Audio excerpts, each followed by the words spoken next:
Hey guys, it's Orsis here, a member of the Eden Guild, known in-game as Kyla Mistblade, or, I don't actually remember any other character names. But today I'm going to be showing you how a thief can solo Crucible of Eternity, the second path. The reason it's the second path is because, well, all three paths have an element in the middle where you require more than one person, which is the laser room. You have to have people manning the consoles. But Crucible of Eternity Path 2, there are no elements outside of that part where you need other people. You can solo everything except that room, which is exactly what I'm going to be doing. So, we're starting off with the trash run towards... Well, this is a common thing for all three paths, up until we get to choose the path. So, you've probably seen this before many times. Just a standard trash run, and Thief is the best for this kind of thing, just being able to group everyone up and blind them. Because they don't have Defiant or anything like that, so it's extremely easy to mitigate all the damage. It's just that I'm having a rather awkward time with my teleports to block that ice thing. If I'd had more sense, I would have put down Smokescreen, which would have completely negated all of that stuff, but I wasn't really feeling great today. But that's a lie, actually, because this isn't today. What you're seeing is far in the past. This took place maybe a month or 5-6 weeks ago, perhaps, because I got up to the laser room doing a solo run, and then I couldn't find anybody to do the lasers with me, so I just left it and went to do something else. I think I did my TA up solo after that, which you can go see after this. So once I'd done up to the lasers, I just left it at that, and I came back only yesterday to finish it off when I had people to turn the consoles off for me. So you're going to be seeing quite a few differences in appearance and perhaps playstyle. I don't know, it's difficult to tell from this perspective, but I know for a fact that I changed my build around. I put a little extra power into the second half with Mug and Sundering Strikes, just for a little extra DPS, because I expected a little too much defensively at the start. Like, I had my PTV gear and I had my Vigor on steel and all sorts of stuff, which didn't turn out to be necessary at all. So for the second part, when I came back, I got rid of all of the stuff that you're seeing at the start. But never mind, no worries, the important thing is that I got it done. You know, I'm not interested in getting the maximum speed possible. But what you're seeing here is pretty much how all trash in dungeons, from my perspective, is handled from a thief's perspective, because of all those blinds and evasive maneuvers from Pistol Whip and all sorts of other stuff. It's incredibly simple to mitigate a ton of trash damage. So I'm going to just go ahead and skip up until Alpha, because this is just a skipping procedure.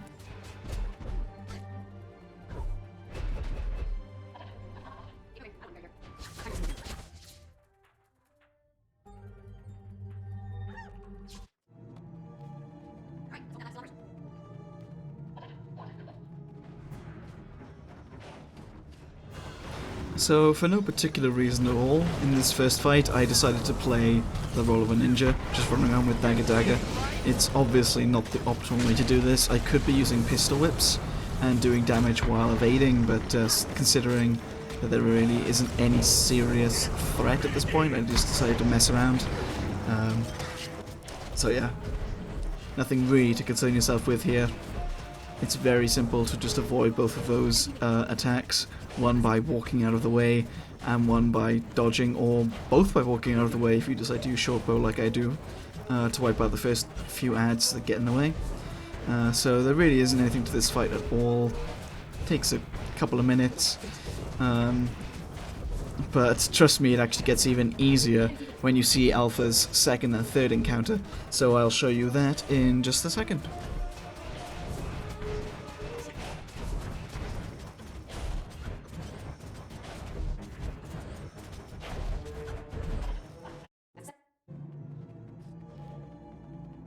Oh, shiny.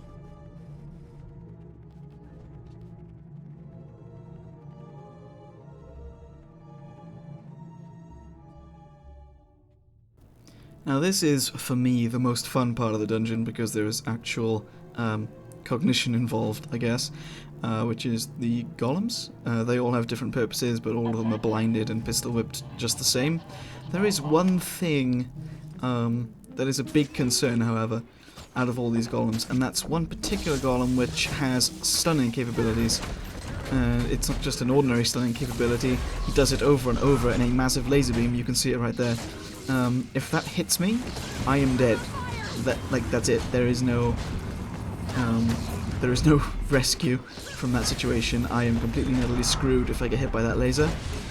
So what I end up doing for the majority of this fight is paying close attention to what he's doing at any time. See, I get him targeted here so I can clearly see what he's doing. So I just use line of sight to my advantage. I just constantly go around the corners to make sure that his laser doesn't make contact when he fires it.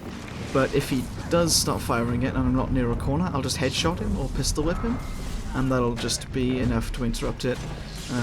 Since they're all blinded from the get-go, I usually have enough time to just smack him in the face before he gets any hits off. So it's not really much of a worry. But, you know, it's the same pattern, really, like any other trash, just the blinding and the evading, as per usual. So, yeah, easy peasy. Now this is where the run splits. This is where I switch out to my scholar gear and my alternative trait setup when I come back to finish it off, like 5 or 6 weeks later. So you'll see, I believe it's 10, 30, 0, 20, 10, just because I felt like having more initiative and vigor on heal in case I felt threatened, but I hardly ever do, so yeah, whatevers.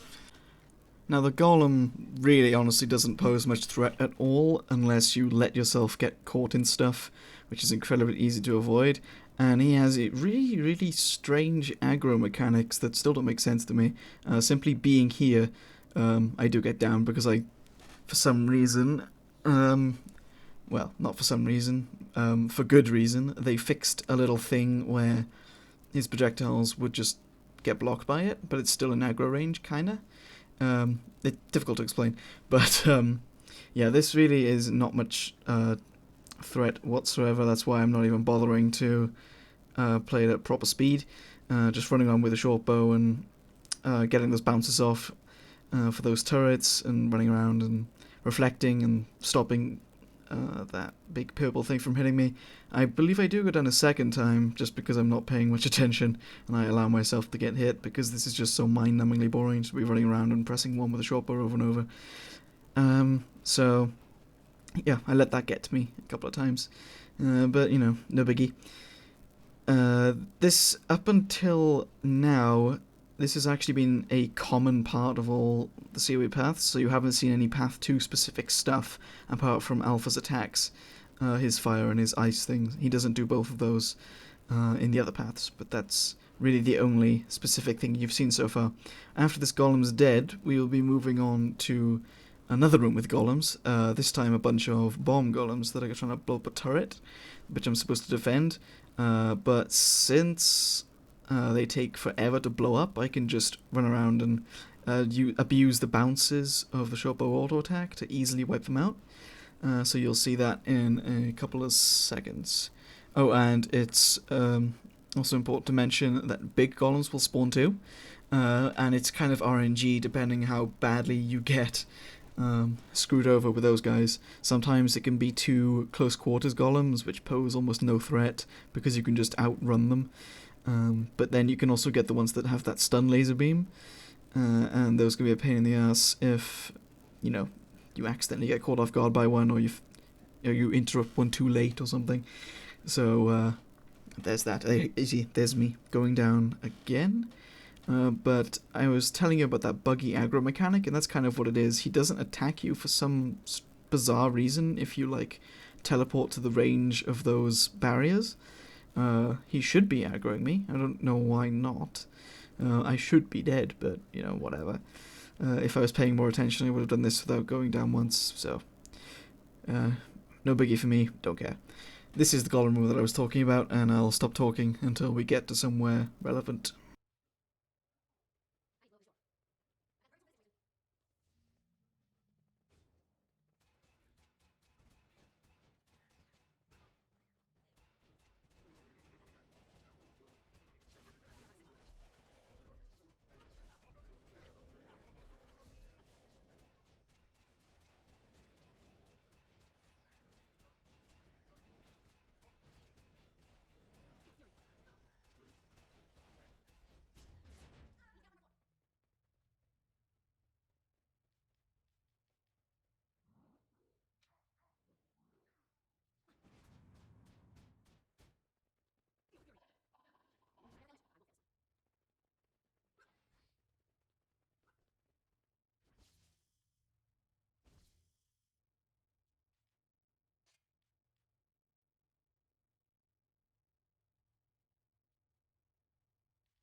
Okay, so we are now at the second Subject Alpha fight, and I was telling you how it's extremely easy, and now you're going to see exactly why.